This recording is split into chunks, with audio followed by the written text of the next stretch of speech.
Tonight's guest, Sylvia Shults, is an author who's written several books about the paranormal and paranormal locations. She's going to come on and share her stories with us. See you in about 5 minutes.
Grab your popcorn and snacks. Find a comfy spot, take a seat or lie down, and let me transport you to a place of fantasy, ghost stories, ancient legends, odd creatures, alien encounters, and other magical topics.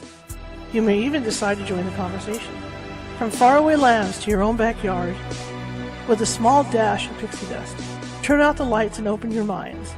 The journey is about to begin. Good evening, everybody. How's everybody doing? I hope you're doing okay, because I'm doing okay. We've got a great show for you tonight. My name is Charlotte. I'm going to be your host for the next hour. And I'm also the owner of the California Haunts Paranormal Investigation Team based out of sunny, well, not right now, but Sacramento, California. Hang on one second. I just did something to my view. Oh, there we go. Sorry about that. I'm just changing my view here. There we go. Hit the wrong button. Didn't know it would do that. Learn something new every day. Anyway, I am the owner of the California Haunts Paranormal Investigation Team based out of Sacramento, California. We are 45 strong up and down the state of California. And that means what that means is that we can get to you. And if you have a paranormal problem, we might be maybe 1, 2, 3 hours away, but we will find a way to get to you. Anyway, if you're watching from Facebook tonight, and a lot of people do watch from Facebook, be sure if you like what you hear tonight, be sure to click on that like button and the follow button, because I'm always looking for followers. And you can also run over again, like totally thrown off tonight. Run over to Instagram and check us out on Instagram, but it's under Ghosty Gal on Instagram. That's all lowercase. And you can also find us again on YouTube, and you can hit that subscribe button. That little subscribe button is a little ghost down in the bottom right-hand corner. And we have more than 450 videos over there for you to peruse and different topics and stuff. The thing I want to let you know about YouTube is they've changed their formatting over there. So when you go on there, you may not get the current videos out. And the only way to get the current videos is it's going to have subheadings at the top now, is what they put. And so if you want to find this video in particular, maybe later on down the line, what you're going to have to do is, what's going on here? I got to red mark my Facebook. Hang on, are we not broadcasting on Facebook? It looks like the broadcast was deleted. What? Go live. Uh-oh. Okay, somehow we're not on Facebook. I don't understand. Okay, well, everybody find us on YouTube. I guess that's where we're going to be. Anyway, wow, I don't understand. Just give me a second here. This was not deleted. It was not deleted. It's right here. Hang on. Let me make sure everything's set to go to Facebook. If this was created Facebook. No, cancel. Everything's good. Everything's there. I don't understand. Let's try and go in. Let's see if we can get on Facebook again. Huh. Okay. Somehow. There it is. Now we're back on Facebook. Well, it just left us. Hang on. Somehow it says we're not on Facebook. Give me a second. Okay, well, we're not on Facebook. People are going to have to find us on YouTube. It's going to be one of those nights, I can tell. Good grief. Anyhow, it wasn't deleted. I don't know what they're saying. They must be. StreamYard had a problem last week with this, so we might be having issues again. So let me do this real quick. Let me put a post out on Facebook real quick to send people over to StreamYard, okay? Or send people over to YouTube. No, this is one of those days. Maybe I just shouldn't have gotten up this morning. It's not showing me live, is it? Let's see. Let's see if we're here. Just give me a second to do this. Hang in there. I see.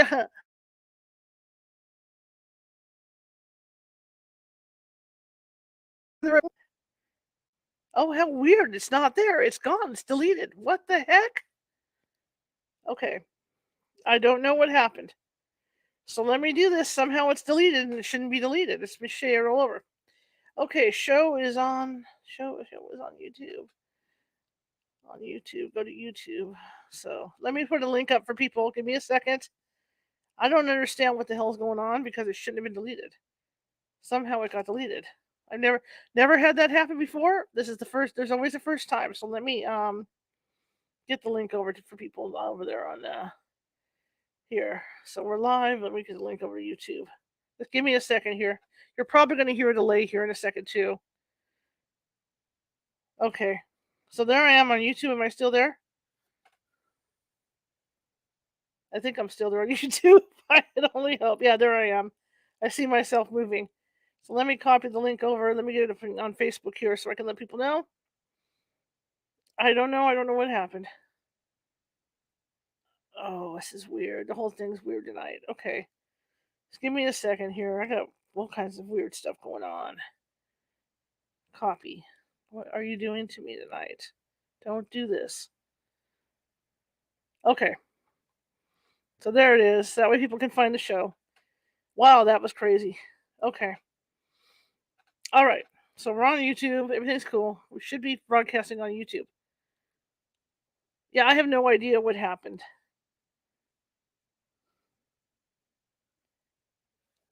Okay, we're not even broadcasting on YouTube, are we? Oh, there we are. We are live. What is going on here?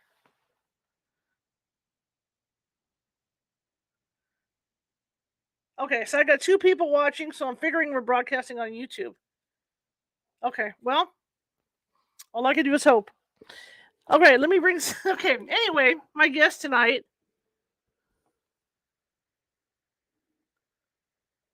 Okay, so I'm broadcasting on YouTube. Thanks, Dad Cal. I don't know what went wrong. Okay, anyway, my guest tonight, Sylvia Shults, has been with us before. And we had a great time talking to her the last time. And this time I wanted to bring her back because she's written a Christmas book about dark Christmas stories. And so we're going to be reading that over the holidays. But before we get to that book, I want to talk to her about what she's been up to because she does quite a bit. So let's bring her in before anything else goes wrong tonight. I don't know what went wrong. Suddenly it's like, well, you're not broadcasting on Facebook. I don't know what the hell's going on. So, I don't know. So hopefully here we are. Yes, we're finally here. Hopefully it's there. Guys, are we broadcasting okay on Facebook? I mean on YouTube. I think we're broadcasting on YouTube. I don't understand. It said it deleted on Facebook. No reason. Whatever. Oh, no. It's the ghosties. Probably. How are you? I am fantastic. How are you? I'm good now that I know I'm broadcasting. Besides the gremlins, yeah. The gremlins, gosh. We are having absolutely gorgeous weather here in central Illinois. It's the beginning of November and it was like 72 degrees today. It was amazing. So That's yeah, awesome. that's awesome. Okay, thanks, Dad. Dad, California. Thank you. What would I do without you guys? Yeah, thumbs up. Okay. One never knows. I'm jealous. Sacramento is a weird place because last week we were in the 70s. Yeah. And then once Halloween hits, it's like a switch goes off. Oh no. And then that's what it's usually like in Illinois. next day it rained and we're down to 59. 59 to you guys is nothing, but for us 59, we got parkas on out here. So yeah, we're down to 59. Our nights will go down to, I think I've seen in Sacramento, the lowest I've seen it go down to 20, 22. Oh my. But geez. And it gets too cold. Believe it or not, there's places where it gets too cold to snow. Too cold to snow. Okay. Yeah, it's too cold to snow here. So all we get is ice. Oh no. No. That's it's all pure ice. Oh. It's not like Illinois. I always think my father grew up in Cleveland, Ohio. Okay. And I was laughing. My sister, I have one of those little villages, so I have to do some repaints on it because the snow turned gray and black. And I was laughing at my sister, and I said, "You know what Dad would call that?" And she said, "What?" I said, "Cleveland snow." Snert. Yeah. Yes. He always called it Cleveland snow, and she laughed because she said, "Oh yeah, I remember that." Oh yeah. It's like Chicago snow. Yeah, Chicago snow. Exactly. Man. Well, it's great to see you. We haven't seen you in a while. Yeah, it's been a hot minute, but yeah, I've been busy. I've been putting out books and working on others, and so let's talk about it. Let's talk about what you've been doing. Tell me about the creepy places you've been. Oh boy, so where have I been?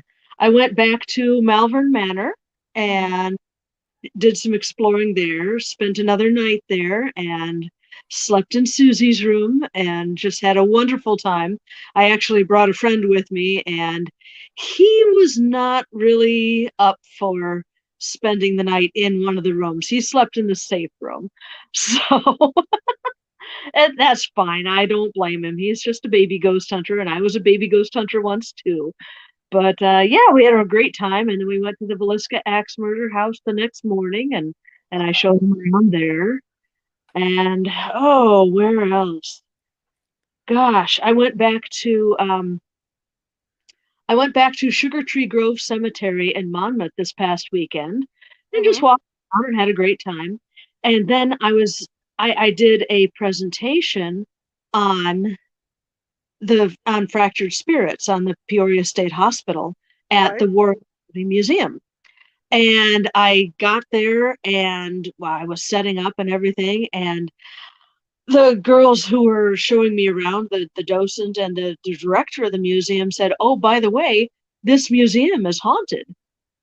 And I said, "Oh, that's perfect because the book I'm working on now is haunted zoos, museums, and amusement parks." I said, "I will put your museum in my book." So they told me all sorts of fun stories.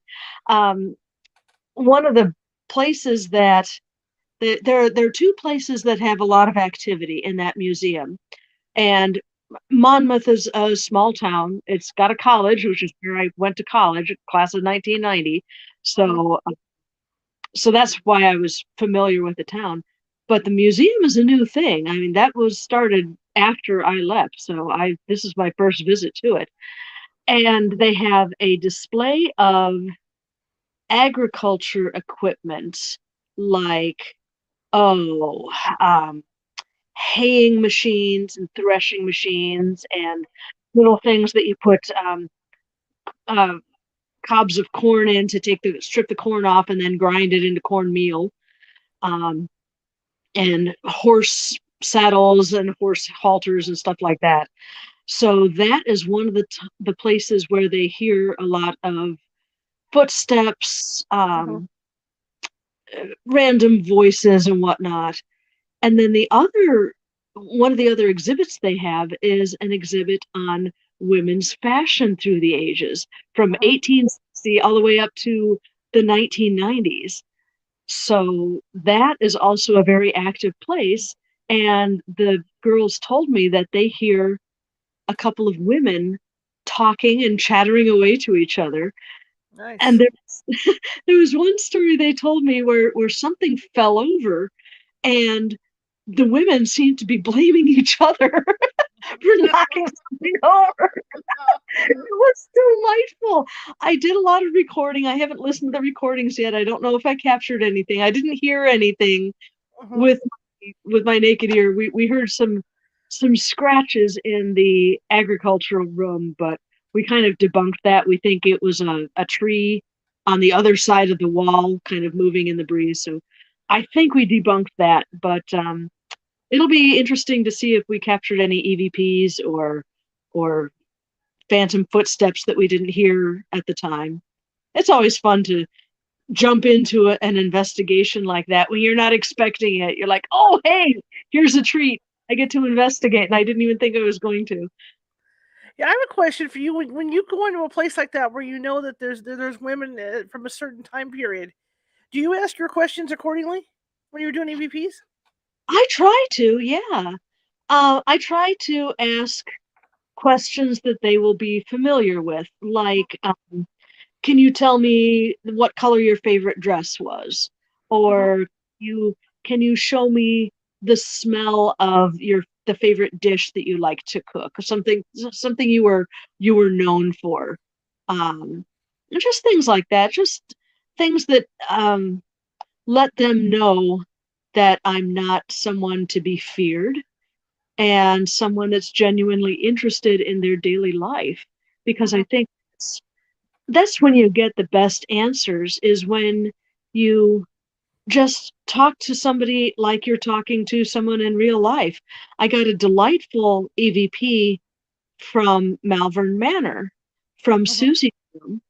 Um, she is Susie in life was a middle-aged woman that had the mental age of about a 9-year-old, and she loved to color. So that is her ghost lore, is people bring coloring books, people bring crayons, colored pencils, and they sit on her mattress on the floor, which is still there, and they color with her. And that's what you do when you go into Susie's room. You color. And I was coloring in one of her books, and I said, "Oh, I grabbed a crayon that I thought was blue, and it turned out to be purple. And I was coloring a sheep." And I said, "Oh, that's not blue, that's purple. Oh, Hmm. that's okay. We can make a purple sheep, can't we?" And I caught Susie saying, "Yeah," after that. Wow. So yeah, that was great. That, Anytime you can make that connection is just wonderful. that's awesome. I remember I did a restaurant up in the gold country up here. It was a woman, and that supposedly haunts it from the 1800s. And I sat Cool. down and had tea with her, Ah, lovely. finger extended. That whole thing, that whole gig. I was talking to her, and we Yeah, got a couple of yeses out of her. When we were interviewing her, and yeah, we had a proper excellent. meal with her. That is very cool. Yeah, I highly recommend that, is if you can immerse yourself in what would have been their daily life, you're liable to get much better answers. Hmm. Absolutely. So you keep yourself really busy, huh? I do, yeah. Working on another book uh, Jeez. called Tell Gone me. on Vacation. So yeah, this is the kind of book that I would have loved to read when I was 12 years old. As a matter of fact, it's going to be dedicated to 12-year-old me. That's cool. Yeah, yeah. Whenever I grew up in the Chicago area, and I had my sister and I had cousins up in Madison, Wisconsin, which is like 2 hours away. Hmm. So they come down for a visit at my grandparents' house a couple times a year, once in the summer, once at Christmas. Hmm. And that was that was the thing that we would do, the four of us cousins that were close in age. Um, it was me and my sister, and then my cousins Carl and Hillary, and that was the thing we did when we spent the night at Grandma's house with our cousins. Is first we would have Carl tell all the dirty jokes that he had come up with, Hmm. that, that since we'd seen them last, and then after we'd had our yucks doing that, we would start telling ghost stories. We would share ghost stories with each other, and that is what I remember best about spending time with my sister and my cousins, is sharing all those wonderful ghost stories. And that's the kind of book that I wanted to write with this Gone on Vacation. And it's been bringing back that feeling of being a kid on vacation and going out and finding all these stories. It's just a trip down memory lane almost for me. And I get to share ghost stories. It's great. That's awesome. That's really awesome. Boy, Yeah. you keep busy. I envy you because you're just so busy. Yeah, yeah. I love what I do, and I love going out and having more experiences and finding more stories. I'm very, very excited because in June I am teaming up with Dale Kazmarek, who is a ghost hunter from the Chicago area who's been doing it since 78. Since 1978, he's been hunting ghosts, so he's really well known. And he and I are going to England and Scotland next June. Oh wow. Yes, Hunt for ghosts. Woo! and I cannot wait. We're going to the cage. We're going to investigate the Black Monk of Pontefract, that poltergeist cased up in Pontefract. We're going to the Tower of London. We're going to Greyfriars Kirkyard in Scotland. We're going all over the place. Just It's going to remember, be they're all angry over there. Those ghosts aren't happy campers, not like the ones here. most of them are not. Yeah, They're not happy at all. bring some protection with me. Yeah, there are some legends over there that'll curl your toes, boy. Oh yeah, TSA be darned. I'm gonna bring the ingredients for my protection tea for There sure. you go. I get to see you trying to explain it to TSA. Yeah, yeah. what it's Well, for. oh, this is you wouldn't understand. I think what I'm going to do is I'm going to bring the dried herbs and whatnot and just make the tea when I get there. I think I, that's the safest I thing. always start out with, "Do you want it? Have you ever watched Ghost Hunters?" You know, and they're like, "Yeah, okay, okay. Well, this is what I do. This is why I have all this weird equipment, but this is what I do." You know, It's a good idea. I'm going to remember that for next June. 'cause they had International Ghost Hunters. Remember, Ghost Hunters That's International? that's true. Yeah. Yeah. So yeah, yeah, that's what you have to say because the majority of people have seen Ghost Hunters or Ghost Adventures. But then you want Sure. to make sure if they've seen Ghost Adventures, the first thing out of your mouth is, "But we're not like them. We don't act like that." Okay, it's all Right. you know. Man. It's nice Uh, talking. We haven't talked in a long time, and the last time we talked, we would talk about Peoria and the hospital, and I have just as that has there been any new activity over there? there has been. They have they're no longer the group that I work with is no longer in the Pollock Hospital. Hmm. Unfortunately, that has been taken over by a different group, which is just causing all sorts of trouble in the building. They're knocking walls down without permission Hmm. and awful stuff. But the group that I'm working with opened up a new museum in July, Hmm. and they did a phenomenal job with it. They've got all the artifacts that they had at the firehouse, but they have a different building which is more central to the other buildings on the hilltop. There's kind of a there's a complex which was the gymnasium was there, the library was there. It was kind of the entertainment complex for the asylum, Hmm. and those buildings are still standing. And they have the gymnasium for their own now, and they've been having activity in there, footsteps, voices, all sorts of stuff. And yeah, they've been doing a lot outside too, where the coal mines used to be. So they've been getting some really good activity outside and not just concentrating on the building. It's expanding their when they have public ghost hunts, when they open it up to ghost hunters, they now have them congregate outside as well and explore the old coal mines too.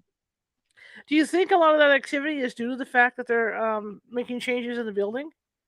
Oh, I have no doubt about that. I think that the patients and the nurses that are still there are very interested in it. Dr. Zeller is still there. I talked to somebody just a couple weeks ago that said that now this didn't happen a couple weeks ago. I just heard Right, this a right, couple right, weeks right. ago. Of course, of course.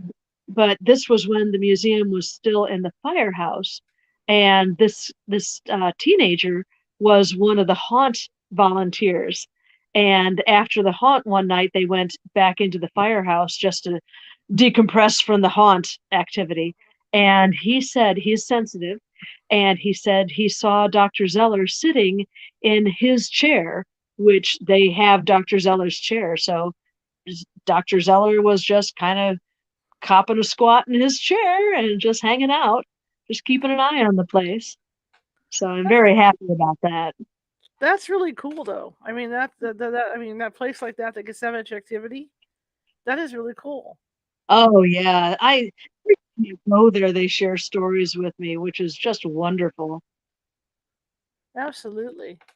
So, I think, how do you get yeah, access to these places? I mean, I'm going to ask you this because I mean, you do so many, and you get into these things to write about. See, that's what I want to do. I want to do what you're doing. I want to like do a chronicle of like the gold country here. You know, all the places that I've investigated with my team, and put it in. Put it yeah. into books. And that's why I'm keeping an eye on your career. Oh well, thank you very much. I just I, they talk a lot about paranormal unity, and that's what I truly really try to do. I Mhm. try to keep on everybody's good side, and I think there are some people in the field that I haven't been able to make friends with, Mhm. but that's nothing to do with me. That's the fact that they have a rivalry with another group. Sure. So, well, I just, if I hear of a group that I'm palling along with and they invite me on an investigation, I'll Mhm. happily tag along and I say, thank you for letting me tag along. And that's how I get to visit all these places is I make myself agreeable to all these different groups, and I am very fortunate to get to hang around with all these different groups and get invited to investigate places. That's cool And though. then Dale said he was going to to England, and he said, "Yeah, I'm going to take a group of 2 or 3 people to England." And I said, "Oh, oh, Dale, I would dearly love to be one of those 2 or 3 people." And he said, "You want to go?" I'm like, "Yeah, I want to go." I've been to England twice so far, and it was both in times in college. Hmm. And when I was there, I wasn't a ghost hunter yet, so that wasn't my focus. Hmm. My focus was on taking classes and whatnot. So to go there, to go ghost hunting on purpose to all of these places that I've read about or visited and not realized they could be investigated properly is just going to be such a treat. I am really looking forward to these places that have a lot of documented activity. Hmm. It's just going to be astounding. Most of those castles and everything are off the charts over there. I mean, I would love to go over there and ghost hunt. Oh yeah. I've been reading books about the cage. I've been reading books about the Black Monk of Pontefract. Oh God, yeah. Ooh. Oh man. I am just salivating to get over there. I can't wait. I'm envious now. I'm gonna be thinking about you when you're over there. I'm just gonna be like, what's she doing right now? What's she doing? And she Thank goes, you. Thank you. Yeah, I'll come on and I'll chat about it. You oh yeah, bet. you're gonna have to definitely come back after that trip and talk to me about that stuff over there. But like I Yeah. said, they're not happy ghosts. They're either sad or they're very angry over there. So, you know, A lot of them are very angry and they are not shy about showing it. oh no, no, no, no. Um, Yeah. going along that term now, ghost hunting has changed a little bit over the years. I mean, I remember back 20 years ago when you would go out and ghost hunt, like, we used to do a lot of residentials and stuff, but when you went Uh-huh. out, it was always Uncle Bob. But I think TV has kind of changed that into giving it more of a darker hue for people, where people aren't seeing the Uncle Bobs of the world; they're starting to see the darker stuff. Is that what you're experiencing, or have you experienced that? Absolutely. You are absolutely correct in saying that. And yeah, I blame shows like Ghost Adventures Hmm. that they well, when you're doing something on your own, you can investigate at your own pace. Hmm. You can investigate and ask the questions you want to ask. And when you're doing it, even when you've got, say, a YouTube channel, like I've got my podcast, I've got Lights Out, and you've got your show. And there are all sorts of ghost hunting shows like the Paranormal Files and Amy's Crypt and stuff like that. Right, And right, they can afford to take their time and ask questions and really experience whatever there is. And mhm, if nothing happens, they say, well, we didn't get a lot of activity this time. And ghosts aren't microwave popcorn. right. If there's just a slow evening, that's what it is. I mean, I've been to Velisca and I haven't gotten any evidence at all, and It th- happens. these things just happen sometimes. You know that, and I know that.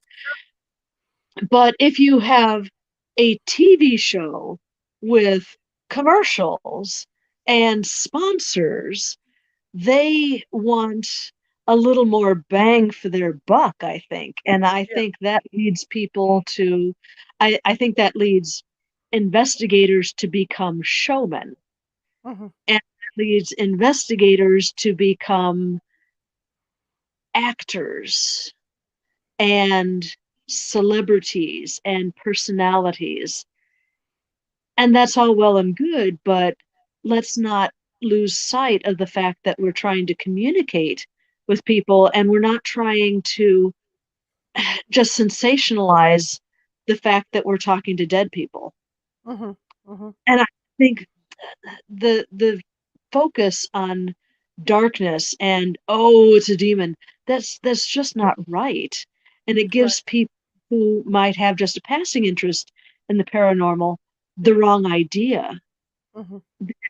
It'll turn them away from Mm-hmm. the paranormal, and it will give them the idea that, oh, everything's dark, everything's demonic, Right. and it's Exactly. not.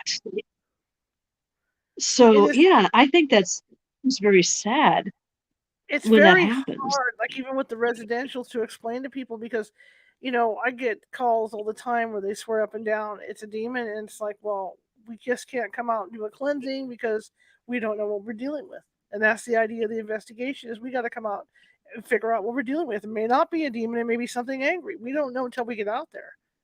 But I think, Precisely. and I hate to say it, God bless the TV shows and all that, but I just think that TV has just turned this completely around to something it shouldn't be. Yeah, I agree completely. You know, and it makes our job as investigators harder. It really does. It really does. So yeah, I'm really glad that there's sensible folks out there that have a good YouTube following, and they can point to their shows and say, look, you know what? It's not all demonic. It's not all bad. It's not all malevolent. Right, There's right, really wonderful spirits out there that we can make contact with, and we can enjoy our conversations with them. right. Exactly, exactly. Now, looking at some of the places you've investigated, which one do you feel has the most activity? Oh, well, I gotta say Peoria State Hospital. And I've also had really incredible experiences at Malvern Manor, of course. And I haven't really experienced much my own self, Mm-hmm. but I hear so many marvelous stories coming out of Gettysburg. Oh And yeah. I just have the biggest soft spot in the world for Gettysburg because I've been a Civil War freak and a Lincoln freak since I was in grade school. Mm-hmm. So getting to go to Gettysburg and just immerse myself in it from the history aspect that I've adored since I was a kid, and then for the paranormal aspect that I've adored since I was a kid, I every chance I get to go to Gettysburg, I take it because it's such an amazing place for that intersection of Mm-hmm. history and paranormal. And that's what I'm really looking forward to in England too, is walking around places that are centuries old, and getting to immerse myself in the history once again, and now with added spookiness. Absolutely, absolutely. So when you, Yeah. because you're going to write a book about some of these places too. So when you investigate, do you do your research before you go out, or do you do your research after you've done the investigation? I'm one of those people that like to know what I'm heading into. I always, always, always do my research before I go somewhere, Mm-hmm. uh, because I like to know what might happen. And if it doesn't, you know what? Somebody else has had that experience, and that's great. As long as they tell me about it, that's wonderful. I can they can have that experience, and that's great. I don't begrudge them that. If I have my own experience, that's awesome too. Um, so yeah, I know that there are specific, especially psychic mediums Mm-hmm. that say, oh, don't tell me anything. I don't want to know anything. I don't want to be prejudiced, or I don't want to have preconceptions when I go to a place. But man, I'm like, oh, give me all the information I can get. You'd be a good team leader. I mean, as far as having a team, because I mean, when we go out and do a prelim, that's what we go out for. Is two of us will go out and get all that information from people. Yeah. Have all that It's information. actually, yeah, I'm sorry, I didn't mean to step on you, but No, that's okay. I feel that if I was leading a team, since we're on the subject, if I were leading a team and I was lucky enough to have a psychic medium on my team, I would respect their wishes to not know anything and um, not be not be led Right. by whatever stories they hear. That's totally fine, and I can understand that completely. But would like to I would like to find something about the history of the place because, as I've said before, I really think that you can't understand the ghost lore of a place without knowing the history behind it, Right. because that's Exactly. why we have the stories. And I think it's intensely important to know that history going in, because that knowing the history can influence the questions you ask. And you can tailor those questions to the history that you know about. And you Mhm. can say, share some of this with me. Share your feelings on thus and so, what happened. Mhm. And I think that would result in a much better investigation. You'd be more comfortable, the spirits would be more comfortable giving you answers to it. Mhm. Yeah, I think it's intensely important to find the history and let the history guide your questions and guide your investigation. Absolutely. I can give you a hint though. If you are a leader, a team leader like that, and you want to get a little bit of what's going on, what you do is you get a medium that can do remote reading. That's what makes it fun. And what I Ah, do with our medium with Nancy Matz, I will just take a picture of the front of the house with no address, and she has no idea what the location of the house is. Then I okay. email the photo. Aha. She'll do a remote read on it. Oh, So it's a fun fun. way. And it's fun because then the psychic that goes out on investigation night, you can compare notes without letting the psychic know that you have notes and see if they hit on the same stuff. Jeez. Oh, that would be really great. It's one of my Yeah, trade that'd one of be my very trade good secrets. validation Hmm. for the mediums. Oh boy, that's super. That's one of my trade secrets. So there. Cool. Well, thank you for Out to the sharing. world today. I don't let secrets out very often, but yeah, Great. that's That 20 years of experience, boy. marvelous. When you talk about Malvern Manor, maybe people don't know the history. Can you tell everybody about Malvern Manor a little bit? Oh, would be delighted to. Okay, so Malvern Manor is in Malvern, Iowa, and it has only become known as Malvern Manor in the last couple of years because of where it's located. It started off life as the Cottage Hotel in the 1880s. And Malvern is on the railway system, and that's going to be important in just a couple minutes. Um, so it was a very high-end hotel, and the fellow who ran it was known as the captain, and he is still there. He haunts the place along with several other spirits. Um, so in the 19 the hotel was a going concern from the 1880s to ooh about the 1930s, I think, and then it was turned into a halfway house for indigents, for alcoholics, for people who were suffering from mental illness.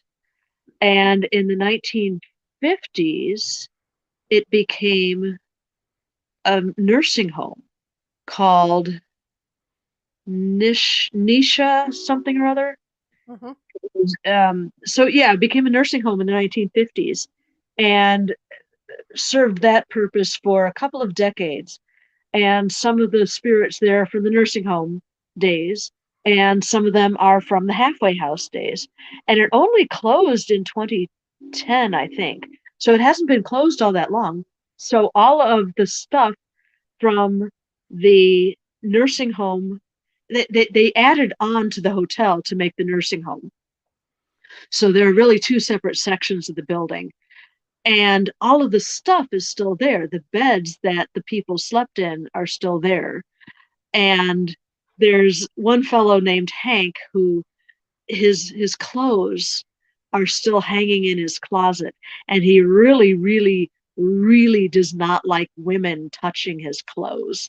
So that's one of the things we do to get a reaction out of him is we go into Hank's room and the female investigators go into the closet and they take his shirts out and they put them on, and let me tell you, those shirts have not been laundered since then, and they are right. It's a commitment to put on one of Hank's shirts because it's not a pleasant experience. Oh. Yeah. But then there's Susie who likes to color. Mm-hmm. There's the captain who still hangs around. The captain liked a good cigar, so that's what we did when my friend and I went last time. I brought candy for Susie, and my friend brought a cigar for the captain and left it there for him. Um, yeah, it's a wonderful place. There is um, in the nursing home side, there is a shadow figure that will come out of a locked room and rush down the hallway at investigators. This has happened every time of the day. It doesn't matter what time of the day or night it is, it's unpredictable. It has happened hundreds of times, and it has sent investigators out of the building. They have just seen this thing because it covers it covers a distance of 60 feet or so in just a split second. It will rush you. I've never had it happen, but the caretaker of the building, Josh, has had it happen several times. And he is he's the caretaker. He's had this happen to him, and every once in a while he's just like, okay, time for Josh to take a smoke break because it's just so unsettling. And again, this is the history of the place that is informing the hauntings, because Josh talked to a nurse that used to work at the nursing home, and she said there was a patient there who was nonverbal, who was very tall, very aggressive, and he would rush at people when nurses came to take him to meals or help him get dressed. He would rush at them. And that is what he still does. So we're not exactly sure if this is an intelligent haunting or if it's just a residual, Mm-hmm. because that's what the guy did in real life. Um, yeah. And then next to his room, there is a room which we fondly call the dizzy room. And that, I don't know what sort of energy is in there. This is something I don't have an explanation for, but as an investigator, it is just it's it's like it's like going on a tilt-a-whirl or a roller coaster at an amusement park because it is just sheer fun. I have experienced the dizzy room a couple of times, and yeah, you go in there, and I went in there the time before last and stood there and said, okay, what have you got for me? And immediately I felt this electric jolt that just went through my entire body and just sizzled down my arms and spun in my fingertips. And I tilted forward with the force of this shock. And there was an investigator outside the room in the hallway, and she said, I swear you were gonna face plant. I was about to rush in there and catch you because you were just about to go over. And I righted myself. I didn't face plant, and I stood there and realized. I looked down at my recorder and it had stopped 11 seconds in. I don't Wow. know, the surge of energies just borked it, but I didn't capture any of it on my recorder, and I was so upset. I turned the recorder on. I was like, "Do it again, do it again," and it didn't happen again. But the the energy in that room is just so. I find it welcoming and Mhm. soothing. A lot of people don't. A lot of people are just kind of weirded out by it, but I I accept it and I kind of roll with it. And I think the energy, whatever it is, realizes that, because the last time I went in, I was with my friend, and he was kind of feeling a little uh, tummy whoopsie Mhm. because of the weird energy in the building. So I said, you know what? I'm not going. This was his first investigation, so I'm like, I'm not going to let you go into the dizzy room. I'm not going to make you go into the dizzy room. You can stand at the doorway and you can watch me, and that will be enough for you. And he's like, okay, I'm fine with that. So I went in, and he stood at the doorway, and I made sure my recorder was going. And so, are you familiar with the investigating technique called the human pendulum? Yes. Okay, so I stood in there and I said, show me what you have for me tonight. And I started rocking back and forth like the human pendulum. And it felt exactly like that. For those of you who are listening or watching right now and who are not familiar with this, the human pendulum is a technique that investigators use when they want to ask yes or no questions and they don't have equipment with them. They just have themselves. Um, so you say, show me my yes. And you ask a question that you know the answer to is yes. I'll say, I have long hair that is currently colored purple, and I will tilt forward. I'm not in control of this. My body will just tilt forward. And then I will say, show me my no. And I will say something like, I like mushrooms and anchovies on my pizza. And I will feel myself tilting backwards.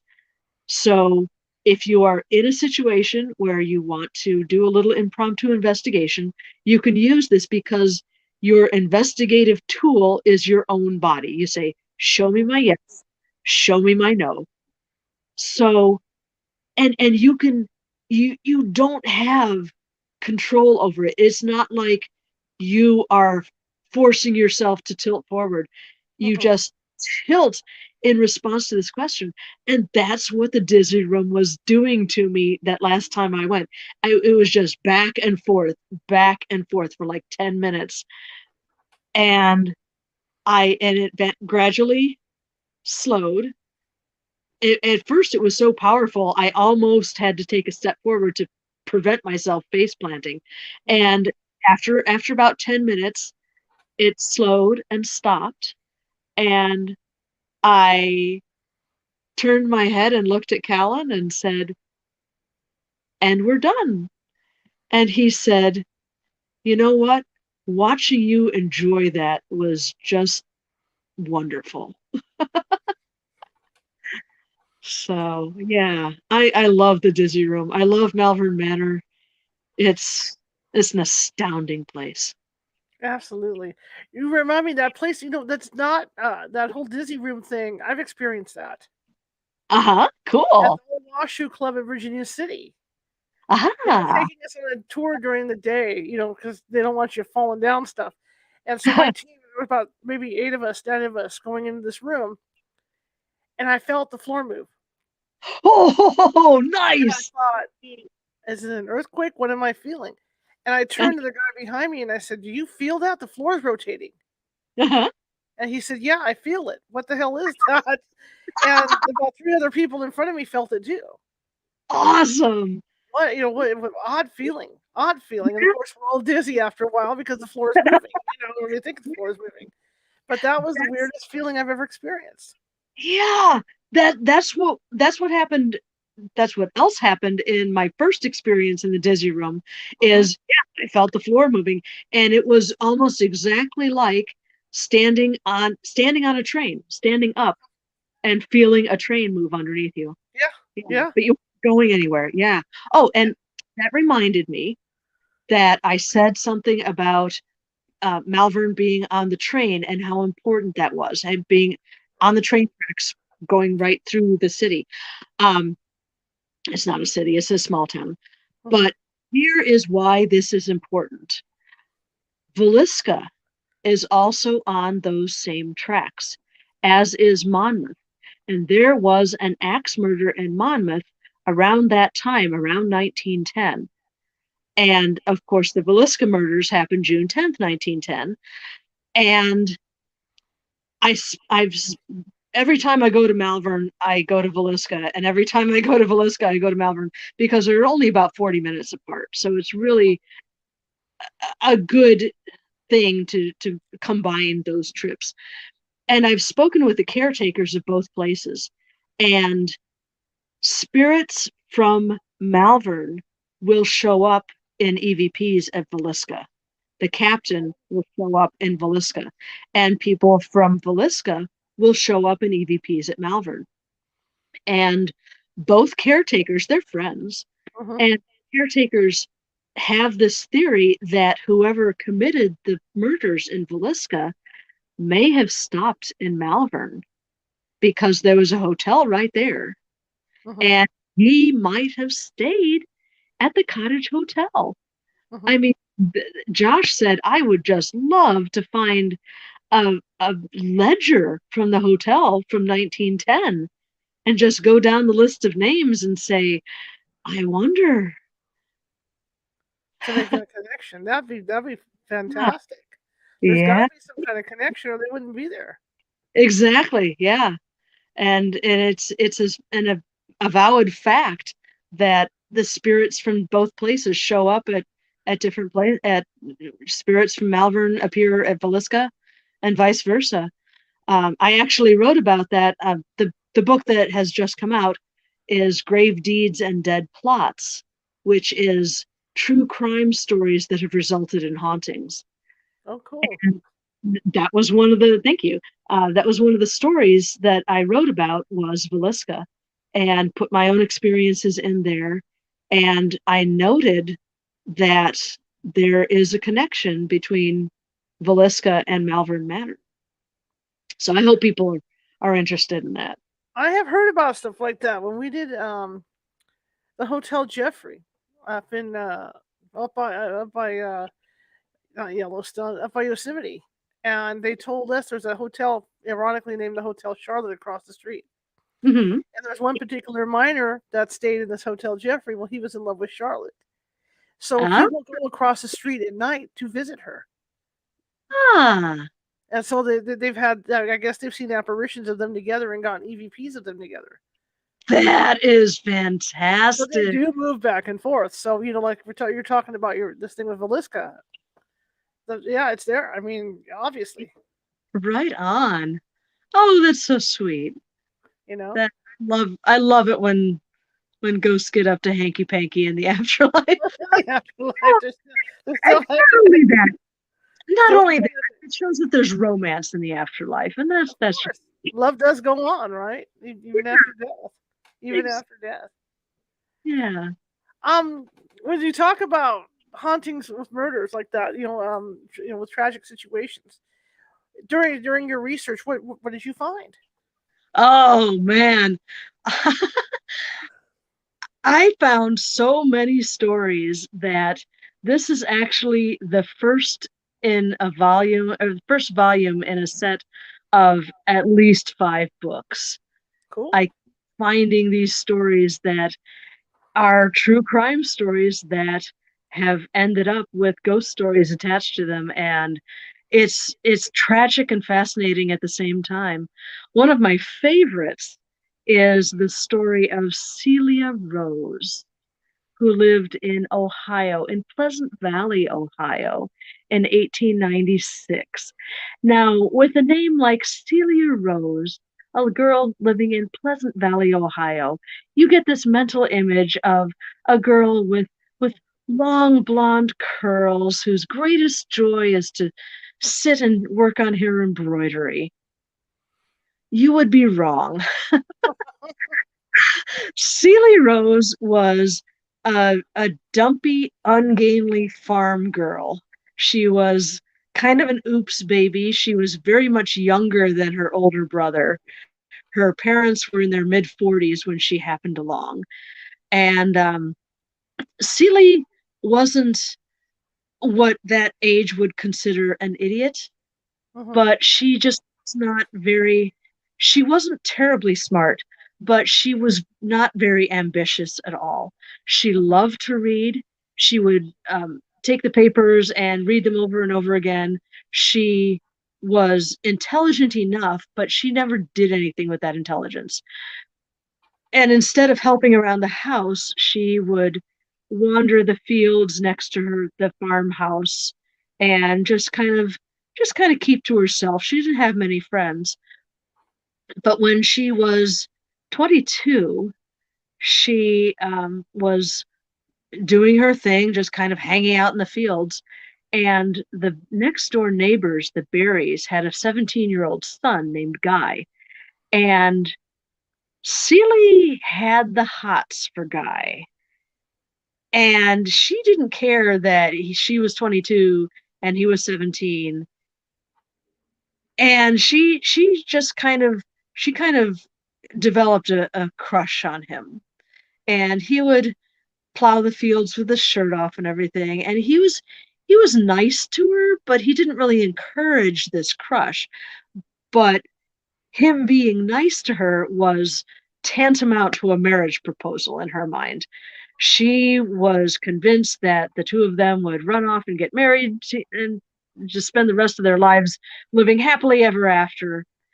And she was not going to give up this idea of a crush.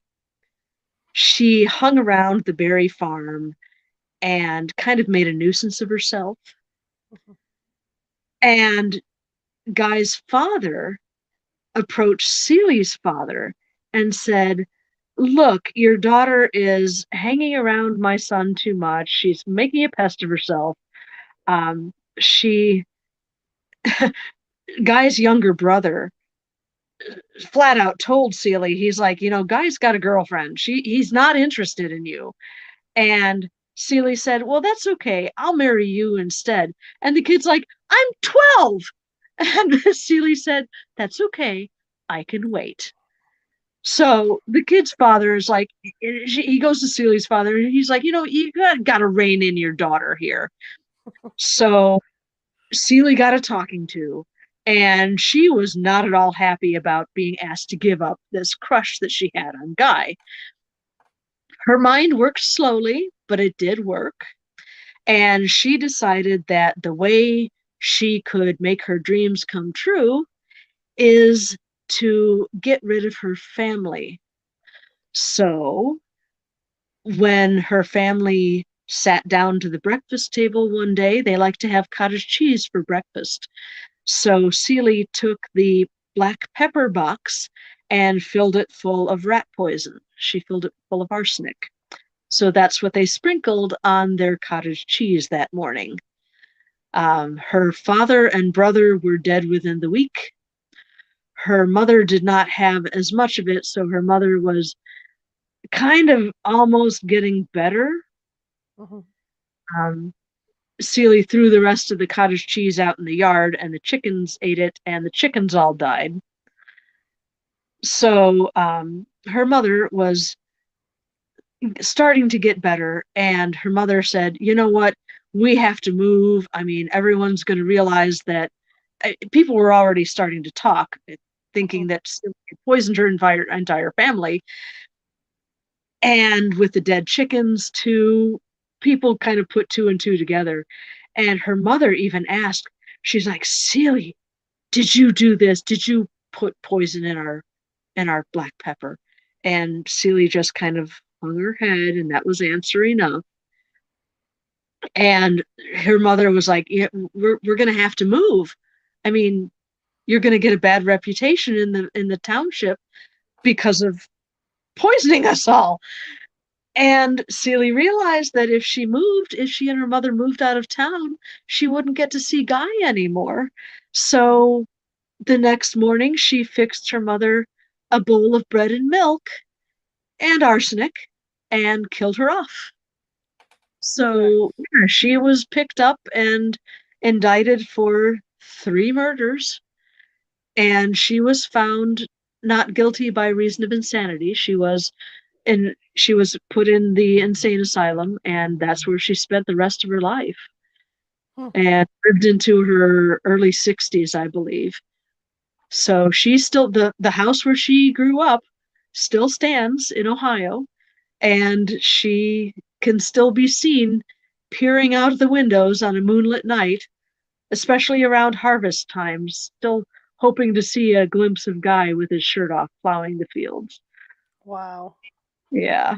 You know what I don't get with the mother? Here she wiped out, the rest of the family and the chickens, and she's just like, okay, we're just gonna pick up and move, no problem, and trust her to fix her food. Right.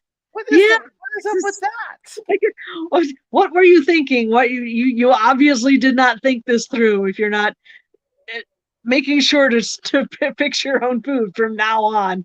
What were Yeah. you thinking, little darling? You poisoned everybody. Here, make me a sandwich. Right?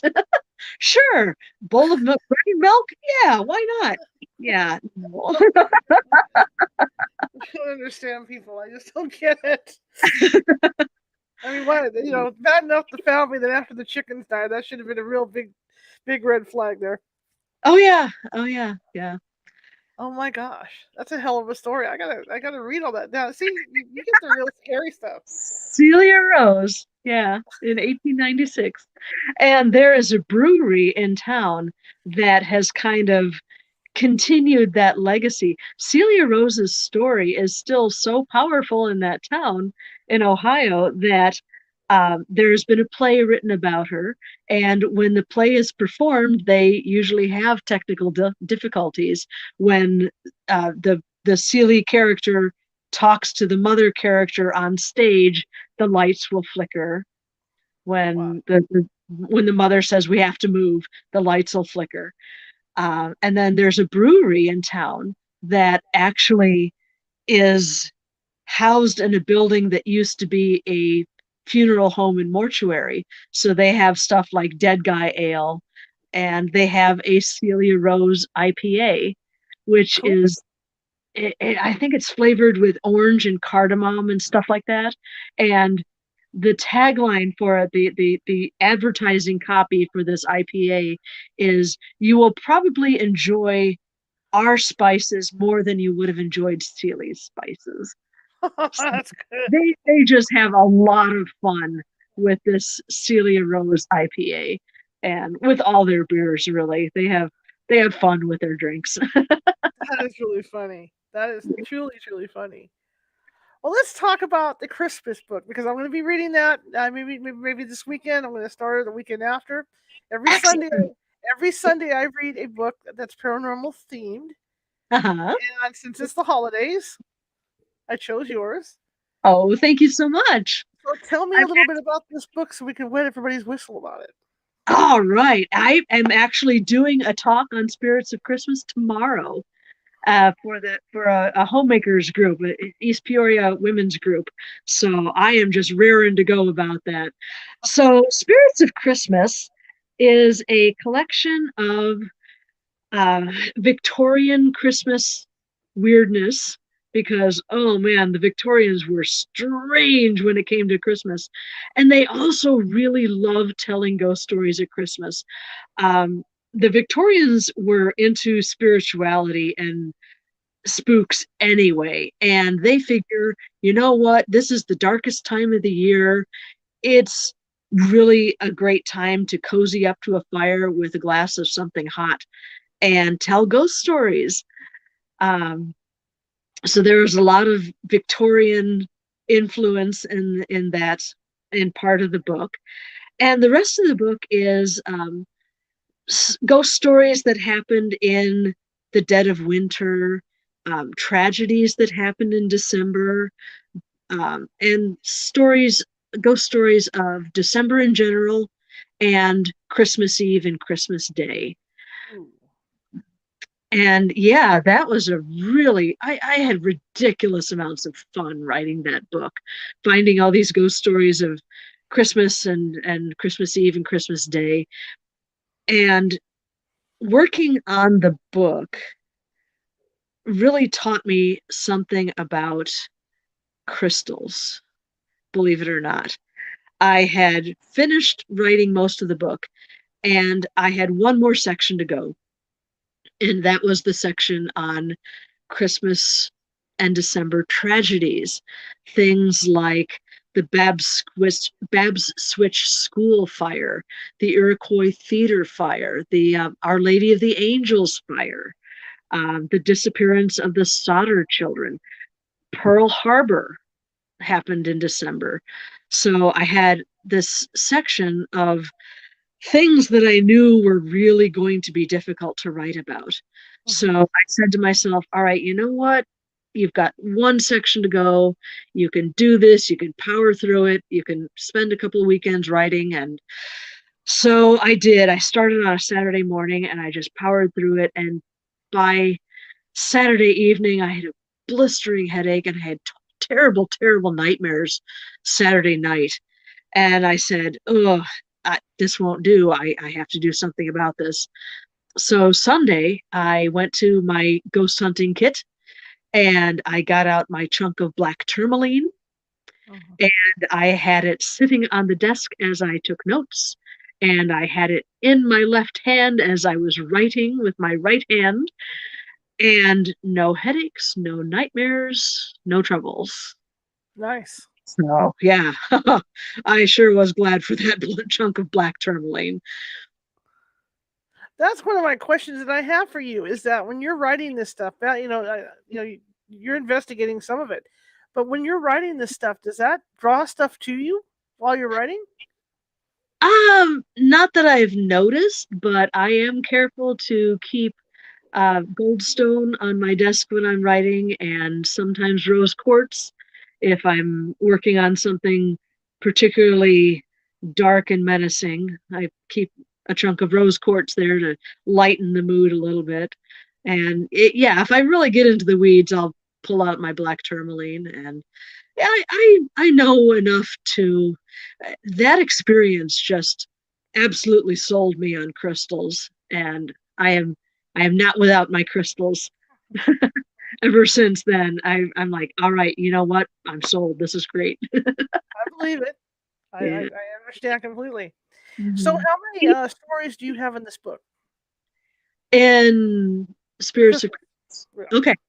Oh golly. I think I ended up with over 120 stories.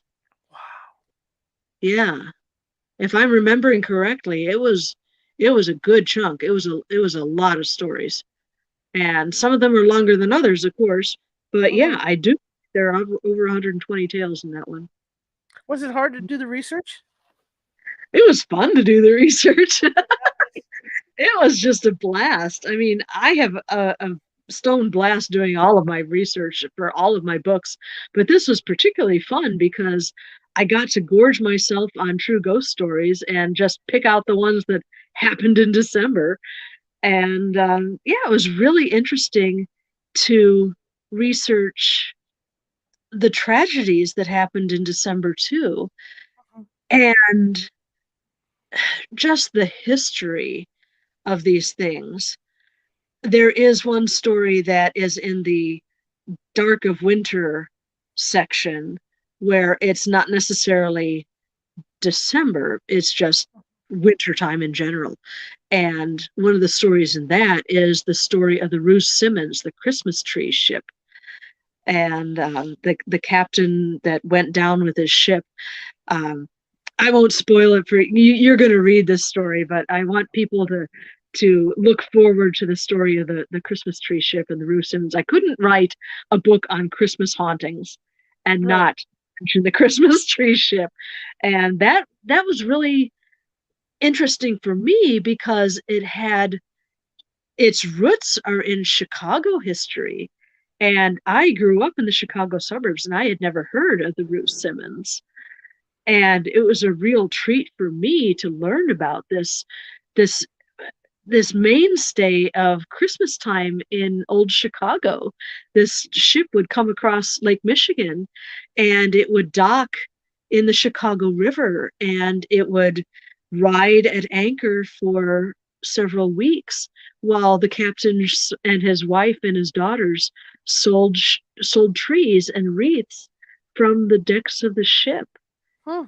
And they would, if someone came up and didn't have enough money for a tree, they would donate a tree and they would have feasts on the deck of the ship and they would invite people to come and enjoy roast boar with them and just lay on this spread to celebrate their customers that were buying these trees from them.